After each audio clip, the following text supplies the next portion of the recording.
You look around the world today and, well, some places are incredibly wealthy, technologically advanced, others aren't.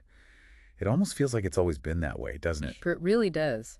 But history tells a different story. Yeah, if you dig a bit deeper, you find this disparity really took off at a specific point. And that's what we're diving into today. The Great Divergence, that moment when Western Europe really started pulling ahead of, say, China and India. Exactly. And the huge question isn't just that it happened, but when. We're going to explore this fantastic lecture that gets into how economic historians try to pinpoint this exact moment. Using their research, their models. Right. And we've got some great data visualizations. Think of them like historical wealth snapshots. They show GDP per capita, compare wages across different places over centuries. It all loops back to that big puzzle Joseph Needham raised, right? Spot on. Given China's incredible history of innovation, I mean, just think about it. Why did modern science and tech explode in the West, but not quite the same way in places like China or India, especially considering China's strengths historically?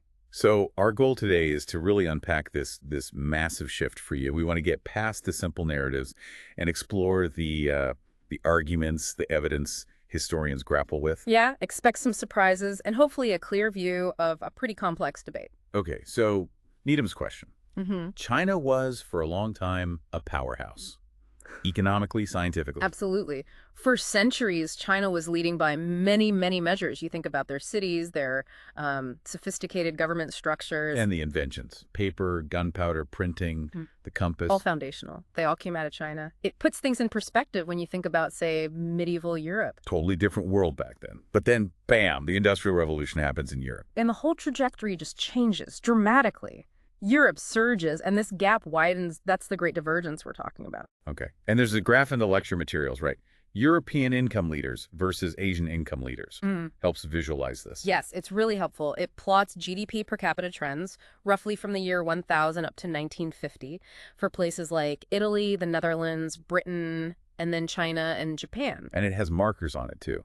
Like Marco Polo, Adam Smith. It does. Marco Polo around 1271, Adam Smith in 1776, and then this sort of shaded area labeled Great Divergence with a question mark hinting at the debate. Looking at that, what are the sort of generally agreed upon takeaways? Well, a few things stand out. Around the year 1000, the Song dynasty in China. Clearly a leader in GDP per capita. Okay. And China remains a major Asian economy for centuries. Significant manufacturing output even into the 1800s. But then the 19th century, that's when things visibly change on the graph. That's when Northwestern Europe really shows that steep climb in GDP per capita. And you also see Japan starting its climb around the 18th century. All right, Japan eventually overtakes China in the 19th century, and then even Europe later on in the 20th, kind of its own divergence story there. It's a fascinating parallel, yeah. So we have this broad picture, but the real argument among historians is when this gap truly became significant.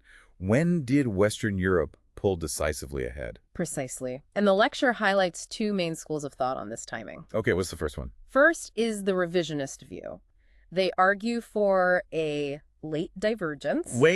Meaning they think Western Europe wasn't really economically exceptional until, say, the late 18th century and especially the 19th. They talk about these unexpected and significant discontinuities that let Europe break through old limits on energy and resources. So the revisionists are basically saying Europe and major parts of Asia were maybe not identical, but on a somewhat similar economic footing until around 1800. Pretty much, yeah. Yeah. They argue it was really the 19th century developments that created the huge gap. Like what specifically? They point to things like exploiting coal, the effects of colonial policies, maybe even shocks in Asia itself, like the Opium Wars, the Taiping Rebellion, things that happened in the 19th century. Okay, so their focus is on resources, colonialism, maybe trade networks, and they're a bit skeptical of just comparing whole countries. Exactly. And for evidence, they often look closely at grain wages, comparing wages in terms of how much grain a worker could buy. Comparing England to specific, maybe more advanced regions in Asia. Right, like the Yangtze Delta in China or parts of southern India.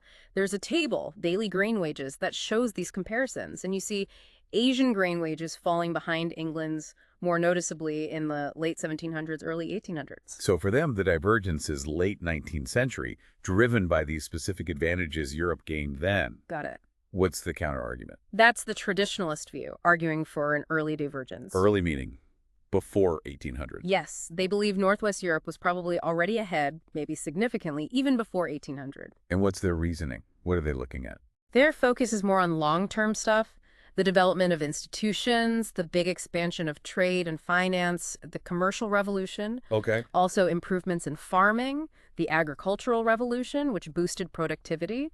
And critically, they point to higher wages and cheaper energy in Northwest Europe, setting the stage for the Industrial Revolution. So for the traditionalists, it's more of a gradual pulling ahead built on these deeper changes over time. Exactly, a slower, longer process setting the stage. And they use different evidence. You mentioned grain wages for the revisionists. They do. Traditionalists often lean more on silver wage comparisons. Silver wages, how does that differ? Instead of measuring wages in grain, they measure them in grams of silver. There's another table, daily silver wages, and it shows a much bigger gap between England and places in India and China, and much earlier too, maybe even back in the 16th, 17th centuries. Wow, that's quite a difference in timing. It is. And there's another graph comparing these nominal silver wages in big cities, London, Amsterdam versus Delhi, Beijing, from the late 1300s onwards. And what does that show? It suggests that wages in London and Amsterdam were generally trending upwards much earlier, while wages in the Asian cities were, well, relatively flat for a long time. And the traditionalists argue silver is a better comparison than grain. Why? Their point is that grain prices can vary a lot locally, right? But silver is, well, silver. It travels. More importantly, they argue that just looking at grain misses the cost of other things people buy. Like manufactured goods, clothes, tools, that sort of thing. Exactly, or even small luxuries. So they prefer converting wages to silver and then trying to figure out what that silver could actually buy in terms of a broader basket of goods. It gives a better sense of overall living standards, they argue. Okay, so two distinct views, leaning on different types of wage data.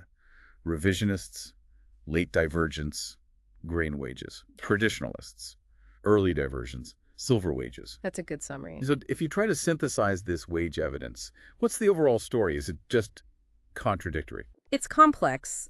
The grain wages do seem somewhat comparable maybe until the 1600s, with a clearer divergence in the 1700s as Asian grain wages fall behind. Well, But the silver wages, they suggest a gap opening up much earlier, maybe the 15th century even. Certainly noticeable differences between England and parts of Asia by the late Ming period. so the timing really hinges on which measure you trust more, grain or silver, which is a bit tricky. It is tricky. It highlights just how hard it is to compare living standards across such different economies, different times. Which measure better reflects people's actual economic reality? Which leads us to trying to measure real wages more directly, adjusting for the cost of living. Precisely. To get a fuller picture, historians started looking at real wages and these things called welfare ratios, basically adjusting wages based on the local price of a whole basket of goods. And this is where Robert Allen's work comes in, for this different basket. Exactly. He came up with the bare bones basket, the absolute minimum calories needed to survive, mostly from cheap grains. It's a subsistence level. Right. And then the European Respectability Basket, or ERB, that one's a bit more varied. Some meat, dairy, beer, plus non-food stuff like soap, candles, meant to reflect a sort of decent working class standard in 18th century Europe. And there's a table comparing the costs of these baskets in different cities, like London and Beijing, around 1750. In silver. Yes, it shows the components and the cost. And the key thing is then comparing wages to the cost of these baskets. Which gives you the welfare ratio. Like, how many times could a typical family afford the bare minimum or this respectable basket? That's the core idea. And the graphs showing these ratios over time are really striking. What do they show? Well, first, around 1400, surprisingly high real wages almost everywhere. Maybe an effect of the Black Death shrinking the population, pushing wages up. Okay, an anomaly, perhaps. What happens after that?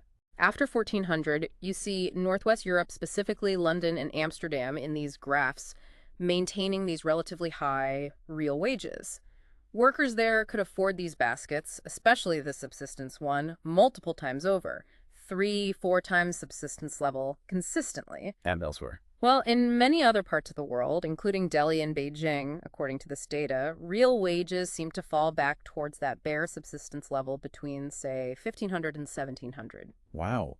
So people in London or Amsterdam had much more economic breathing room. It certainly looks that way based on this measure. They could afford more than just basic survival. It suggests a divergence in overall well-being. And it kind of fits with Malthusian ideas, maybe? Mm. Population growth elsewhere pushing wages back down to subsistence. It does lend some support to that interpretation, yeah. Right. That perhaps population pressure was a bigger constraint outside of Northwest Europe? So this real wage analysis adds another layer. It suggests maybe China wasn't lagging in sheer grain production efficiency. Right, if grain wages were comparable for a while. But maybe they were falling behind in manufacturing, services, the ability to afford a wider range of things. That seems to be the implication, yes. The silver wages and these broader welfare ratios point towards a divergence in the non-agricultural parts of the economy and overall purchasing power. Okay, wages give us one perspective, but the lecture also mentions national accounting, trying to estimate overall income. Yes, another important approach. Real wages tell us about laborers, but they have limits, right? Family sizes differ, how many people work. It often focuses on less skilled workers. Sure. So national accounting tries to estimate the total income of a country, either by adding up all production or all spending, sector by sector, and then adjusting for purchasing power differences, PPP. And we've got estimates from people like Madison Broadberry Mhm. showing GDP per capita trends way back. We do. Tables showing estimates for Western Europe, China, Japan, India going back centuries. Though, we have to be honest, the further back you go, the fuzzier the numbers get, especially for Asia. There's more uncertainty in those early figures. Definitely. But the lecture notes that more recent research is refining the picture. These newer estimates often support that idea of a song peak in China's wealth. Around the year 1000, like we saw in the first graph. Yeah. Followed by maybe stagnation from the 14th century, perhaps those Malthusian pressures again, and then a clearer decline from the 18th century, partly due to internal instability. So even with strong agriculture, China might have been falling behind an industry like textiles and services, like banking, transport. That seems to be the story emerging from these national accounts, yes. The graph showing the new estimates of the Great Divergence illustrates this long-term view for China compared to Italy, the Netherlands, Britain. It's really fascinating seeing these huge, centuries-long economic shifts. Now, the lecture also brought up little divergences within Europe and Asia. Ah, yes, that's a crucial point. It reminds us that neither Europe nor Asia were uniform blocks. There were internal shifts, winners and losers within the continents. Exactly. If you zoom in, you see economic leadership moving within Europe. The graph, Little Divergence Europe, shows this. Southern Europe was ahead around 1400. Italy, maybe? Yeah. Then the Netherlands takes the lead by 1600, and then Britain surges ahead by 1700. So this shift from south to north towards the Atlantic, maybe that holds clues about the bigger divergence. That's the idea. Was it Atlantic trade, institutions developing differently? These internal European shifts are part of the puzzle. And similar dynamics within Asia. Yes, the Little Divergence Asia graph shows China leading way back, maybe 900. But by 1700, it's lost ground relative to others. While Japan starts rising. Japan starts its ascent from around 1700, yeah. And India seems to have caught up somewhat relative to China around that time, too. So these little divergences show it's not just one region versus another, but a much more dynamic, shifting picture everywhere. Absolutely. Economic leadership wasn't static anywhere. Okay, so let's try and pull these threads together. Based on this lecture, the wages, the incomes, the little divergences, what are the big takeaways about the Great Divergence itself? Well, I think a few things really stand out. First, economic history isn't static. Countries rise and fall. Second, just having a pre-industrial golden age didn't automatically mean you'd lead into the Industrial Revolution. Growth wasn't sustained like that back then. Right. Third, trade seems really important. Look at Italy, the Netherlands, Britain, all major trading powers in their time. Makes sense. And fourth, broadly speaking, the data suggests a longer period of, let's say, sustained economic improvement in Europe compared to a longer period of relative stagnation or decline in major Asian economies, at least until recent history. Which brings us right back to Needham's question. What was different about Europe? What challenges did China face? Exactly. What were the unique factors or combination of factors? It's a huge question. So, just to recap for everyone listening, we've covered the debate, early versus late divergence. We looked at the evidence, grain wages, silver wages, those welfare baskets, national income estimates. And we touched on those fascinating little divergences within the continents, too. It paints a much richer, but also more complicated picture. It really does. And maybe a final thought to leave you with. When you weigh all this evidence, this complex story, Does the Great Divergence feel more like a sudden break, really tied just to the Industrial Revolution in the 19th century? Right. Or was it a much longer, slower burn, a more complex process unfolding over centuries, with these regional shifts, different factors coming into play at different times? And thinking about that historical turning point, technology, institutions, global events, all tangled up, how does that help us understand economic development and the inequalities we still see today? It's definitely something to mull over. How did we get here, and what does it tell us about where we might be going?